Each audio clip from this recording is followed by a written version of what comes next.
What was happening in your career exactly when you decided to come up with this idea of yours called Avixo COVID.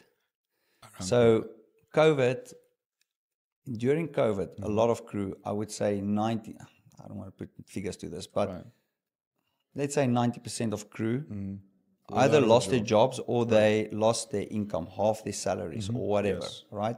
I was one of the crew members who didn't lose my job, but I was furloughed, okay? And during that period, obviously, I found a job in commercial, in corporate.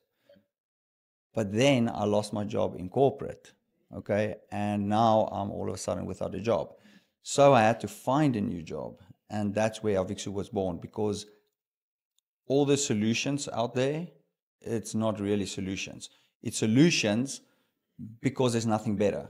So I said, how can we make things better? They're not solutions, they're illusions. Illusions, yes. Absolutely.